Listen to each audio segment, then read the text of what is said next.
Hey everybody, I'm Dan. This is AAMI News and Conversation coming to you from the AAMI Exchange in New Orleans, and I am here with a very, very special guest. She is the winner of the 2025 AAMI Young Professional Award. I'm speaking to Dr. Jeannine Blake. Dr. Blake, welcome to Exchange. Thank you for the wonderful introduction, and I'm just glad to be here. Thank you. Of course. So I'm just going to dive in, Sure. right? You're the winner of this award, young professional. What does that mean to you at this stage in your career? Yeah, I mean, I think that this stage in my career, right, it's very meaningful, certainly. But also being a nurse. I am a nurse by training. I'm a nurse by trade. My PhD is in nursing science. I do a lot of research at the intersection of nursing and engineering. And for that work to be honored in this way is really meaningful, especially from such a respected organization that I really enjoy being a part of. And as a clinical voice in standards and in trying to make medical devices that are used by nurses and clinicians at the bedside more usable in those environments, it just means so much to me for this recognition to, identify and really show the value in the voice that I bring to the table. That's great to hear. So let's talk about your career progression, Sure. right? Because nurse by training, PhD thereafter, Yep. some postdoc work. Talk to me about that process, how that worked, and what inspired it. I love that question, and it's a question that I get the opportunity to answer a number of times because I think it's unique. I can imagine. So people ask it. Yes, I have a bachelor's degree in nursing. I went on to be an ICU nurse, surgical ICU at a large level 1 trauma center. Learned a ton in that environment. I kind of always knew that I would likely go back. I'm an academic. I love academic education. But there were certain things that drove me back. There was the recognition that the change that I wanted to see, the way I thought about patient care and the curiosity that I brought to the table, I think fit really well with critical care nursing. Okay. But I asked a lot of questions and brought ideas to the table that just, I didn't feel fulfilled in how they got carried forward. And unfortunately, I hear that from a lot of nurses of, I have this idea for how we can improve patient safety, and I don't know how to bring it forward, right? Let's say an innovation or a change in product, and I don't know who to talk to. Everybody in my facility is burdened with too much on their plate, all of these things.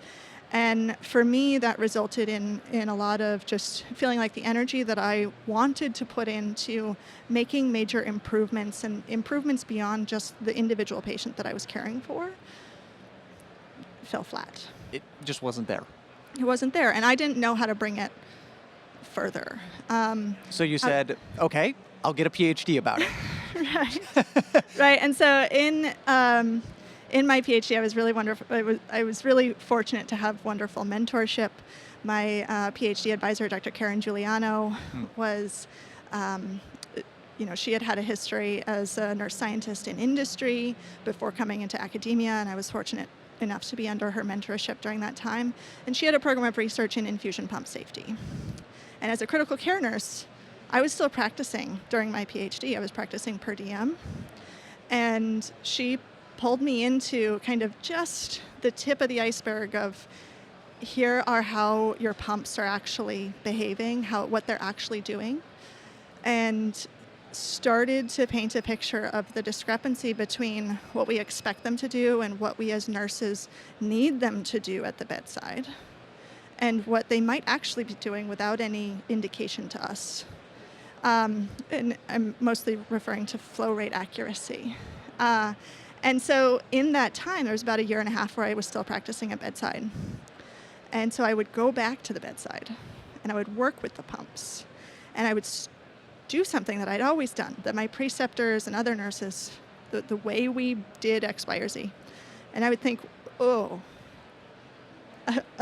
don't think this is doing what I think it's doing. Okay. I don't think this is quite right.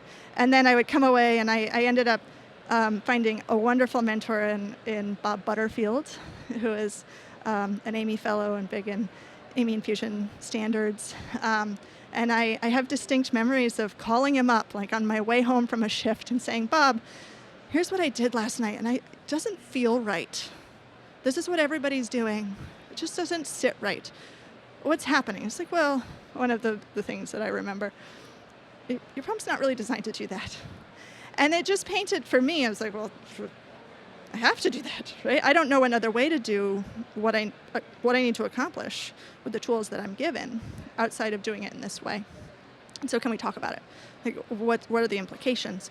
And so he and I developed this great dynamic from his engineering expertise in the space and my curiosity and questions around my clinical practice, and started to bridge the gap of understanding how does this technology, what are the implications for patient care and clinical workflow that, now that we have two people in the room asking these types of questions, what's really happening? So let's talk a little bit about some of the other folks who are in the room, right? Yeah. We are at the AAMI Exchange right now. We are surrounded on every side by HTM pros, right? So many biomeds, right? And those are the folks that you worked with, presumably as an RN, right?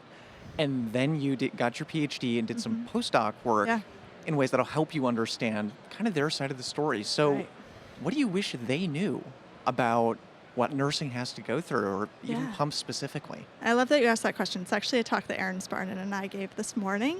Was talking about, we kind of informally said it's, the four reasons why your nurses are frustrated with you, or vice versa, right? And it was really around trying to paint a picture of what the nursing environment, nursing situation really is, that may be leading to the things that frustrate you as a clinical engineer or an HTM, right? The hidden pumps, the tags on the pump that don't have enough information for you to actually go through an investigation, things like that, where if we start to bridge the gap through relationship building, right? If you need something from me, if you have, as an HTM, right, if you have an understanding of how challenging my situation might be in the ICU, let's say you need a pump that it's up for PM. If you were to come and say, hey, here's a new pump, what else can I do to facilitate getting that pump that has a running infusion now off of your patient? And come with that kind of empathetic curiosity and like, let's facilitate this for one another. Make the two-way street work. Yes. We start to build a relationship. Then I have a broken pump that now we start to build a relationship, and hey, I think Dan probably needs a little bit more information on this, so I might write a little extra on the note, put my name down, right? Because now I know who's going to be calling me. Whereas like just the broken sticker is really, from my perspective, to make sure that the nurse down the hall doesn't pick up a broken pump and try to use it. Gotcha. And so from my postdoc is in mechanical and industrial engineering and fluid dynamics, which was really laboratory based. A lot of my better understanding of the dynamic and the system has come through from advising to hospitals as they're choosing new devices or working through challenges that they're experiencing, and talking to different stakeholders and starting to put together the pieces of the clinical challenge that they're encountering. Oh, this is a challenge from a different department that I never had any visibility into. And now me having some empathy for them, trying to, bridge that gap again across disciplines and departments and people who need the same. We're all on the same team. Yeah, but it literally. Can feel like we're not. Yeah. No, that's awesome, Dr. Blake. Thanks. Yeah, absolutely. So you are currently a professor at Elaine Mareb College of Nursing at UMass Amherst. And there's so many questions I could get into about that. What's the best part? Because I know you're working with the next generation of folks up there, but what's the best part from your perspective? So I am really well supported as a, early career assistant professor. And I did my PhD there. I did my postdoc there. Now I'm faculty there. There's a reason, right? It's a unique place to be able to do this research. We have a Center for Nursing and Engineering Innovation, which is unique. One of the best parts for me is being able to really mentor and foster curiosity across disciplines. So Okay. my current research assistant is an engineer. But I advise to PhD students who are nurses. I could advise to engineering PhD students. It all depends on, where the interest is in the research, and to have the support to be able to do that and have colleagues on the other side to be able to provide the mentorship from a different discipline or whatever their discipline is in conjunction with my own is really, it's just really powerful, and it's wonderful, and especially from mentorship and advising to engineering students and across the board, undergraduate all the through PhD, getting to convey some of the clinical challenges that aren't otherwise considered is just really meaningful to me. I imagine that's a very special experience every single time. It really is. Yeah. Yeah. So, one last question. Mhm. Do you have any counsel or advice for students or young professionals, some of whom may be in this expo hall, Yeah. right? These young folks who are the next generation, want to make that impact. Any advice for them? Yes, I think the biggest thing is to stay curious, right? And to ask questions, to stay empathetic, and to be willing to be vulnerable, right? I see. I think one of the most powerful things we can do is not only ask questions and seek answers, but that also comes with vulnerability, right? It can be vulnerable to ask a question because it means I don't know the answer already. Sure. At the same time, it can also be really vulnerable to say I don't know. But it's really important that we recognize when we don't know something and then be curious to learn the answer.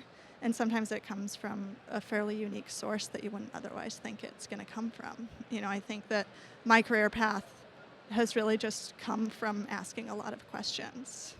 And I really try to harness that in everything that I do and stay grounded in where I'm at and what else I want to learn and what questions I want to ask. And, to tie into our keynote this morning, understand, my one thing and my why. Yeah. And that'll really drive that curiosity. And I think that's something that we really need to just hold on to and harness and foster. For sure. And I'm sure that will serve you well in the next chapter Thank of you. your career. Thank you. Well, Dr. Blake, again, congratulations on winning the AAMI Young Professional Award. It was richly deserved. Thank you so much for your time. Thank you. I'm really honored.